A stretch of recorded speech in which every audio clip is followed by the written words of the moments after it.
ఉమ్మడి పౌర స్మృతి తాజాగా మరోసారి తెర మీదకొచ్చింది. ఉమ్మడి పౌర స్మృతి అసోం అసెంబ్లీ అధికారికంగా ఆమోదం తెలియజేసింది. దీంతో ఉమ్మడి పౌర స్మృతిని అధికారికంగా ఆమోదించిన రాష్ట్రాల జాబితాలో అసోం కూడా చేరిపోయింది. కాగా ఆర్టికల్ 44 ప్రకారం భారతదేశంలోని పౌరులందరికీ సమాన నిబంధనలు అమలు చేయాలన్నది మౌలికంగా ఉమ్మడి పౌర స్మృతి ప్రధాన లక్ష్యం. మొత్తంగా ముస్లిం సమాజంలో సంస్కరణలు తీసుకురావడమే ఉమ్మడి పౌర స్మృతి ప్రధాన లక్ష్యం అంటున్నారు సామాజిక శాస్త్రవేత్తలు.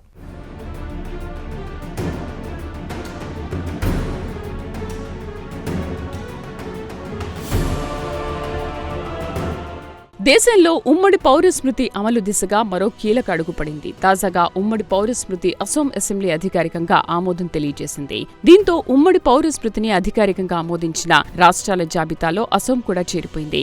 ఇప్పటివరకు ఉత్తరాఖండ్, గుజరాత్ రాష్ట్రాలు ఉమ్మడి పౌర స్మృతి ఆమోదించాయి. కాగా అసోం 4వ రాష్ట్రంగా గుర్తింపు తెచ్చుకుంది.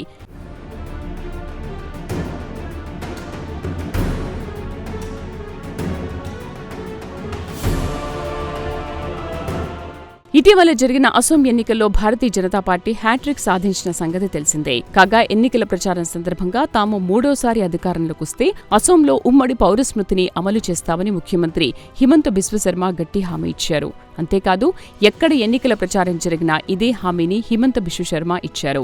కాగా హిమంత బిశ్వ శర్మ 3వసారి అసోం ముఖ్యమంత్రిగా బాధ్యతలు స్వీకరించి నెల రోజులు కూడా కాలేదు. అయితే ఎన్నికల ప్రచారంలో ఇచ్చిన హామీలను నెరవేర్చడానికి హిమంత సర్కార్ నడుం కట్టింది. ఒక్కొక్కటిగా ఎన్నికల హామీలు నెరవేర్చడానికి సన్నద్ధమైంది.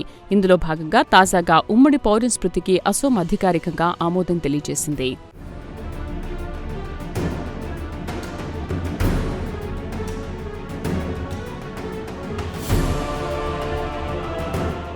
రాజ్యాంగంలోని ఆర్టికల్ 44 ప్రకారం భారతదేశంలోని పౌరులందరికీ ఒకే పౌర స్మృతి అమలు చేయాలన్నది ఈ బిల్లు ప్రధాన లక్ష్యం. ఈ నేపథ్యంలో అసోం అసెంబ్లీలో ఉమ్మడి పౌర స్మృతి బిల్లు ప్రవేశపెట్టింది అధికారంలో ఉన్న భారతీయ జనతా పార్టీ. ఆ తర్వాత సదరు ఉమ్మడి పౌర స్మృతిని అసెంబ్లీ ఆమోదించడం చకచకా జరిగిపోయింది.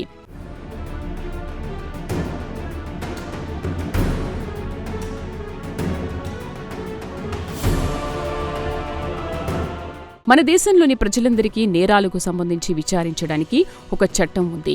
అదే ఇండియన్ పీనల్ కోడ్. హిందువు, ముస్లిం, క్రిస్టియన్, పార్సీ, జైన్, బుద్ధిస్ట్ ఇలా మతాలతో సంబంధం లేకుండా ఎవరు నేరం చేసినా ఇండియన్ పీనల్ కోడ్ ప్రకారం వారిని విచారిస్తారు.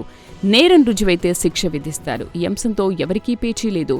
నేరం ఎవరు చేసినా నేరమే. ఇందులో రెండో ముచ్చటే లేదు.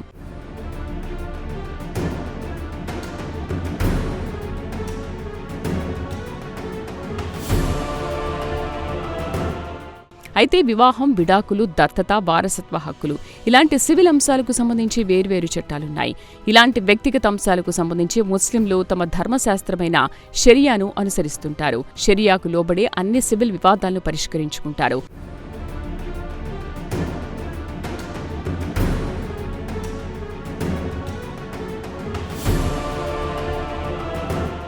ముస్లిం సమాజం షరియాను అనుసరించడం వల్ల అనేక అనర్థాలు కలుగుతున్నాయన్నది చాలా కాలం నుంచి వస్తున్న విమర్శ.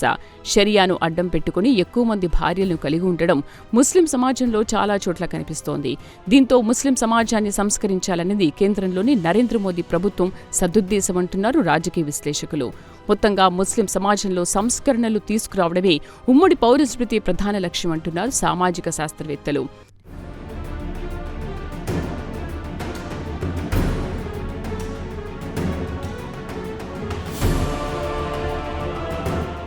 కొంతకాలంగా ఉమ్మడి పౌర స్మృతిపై బీజేపీ జోరు పెంచింది. ముస్లిం ఛాందసుల నుంచి అభ్యంతరాలు వ్యక్తమైనప్పటికీ కమలం పార్టీ ఏమాత్రం వెనక్కి తగ్గడం లేదు. ఛాందసం నిబంధనల పేరుతో ముస్లిం మహిళలకు కొన్ని శతాబ్దాలుగా జరుగుతున్న అన్యాయానికి ఎన్కార్డ్ వేయాలని నరేంద్ర మోదీ నాయకత్వంలోని కేంద్ర ప్రభుత్వం గట్టిగా నిర్ణయించుకుంది.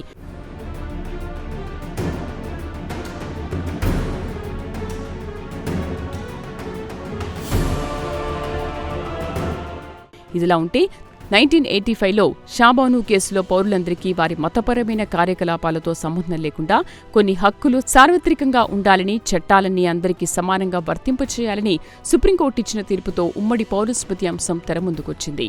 భార్యలు, పిల్లలు, తల్లిదండ్రులను సంరక్షించాలనే విషయంలో దేశంలో ఉన్న పౌరులందరికీ వారి మతంతో ప్రమేయం లేకుండా అఖిల భారత క్రిమినల్ కోడ్ నిబంధనలు వర్తిస్తాయని సుప్రీంకోర్టు స్పష్టం చేసింది.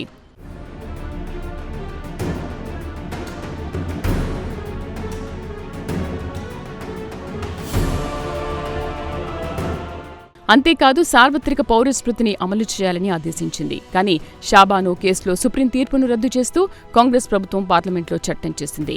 ముస్లింల జీవితాలను అఖిల భారత పర్సనల్ లా బోర్డు అనే ప్రైవేటు సంస్థకు కాంగ్రెస్ వదిలివేసి వారి మత భావోద్వేగాలను తమ రాజకీయాలు ఉపయోగించుకుందన్న ఆరోపణలు కూడా వచ్చాయి.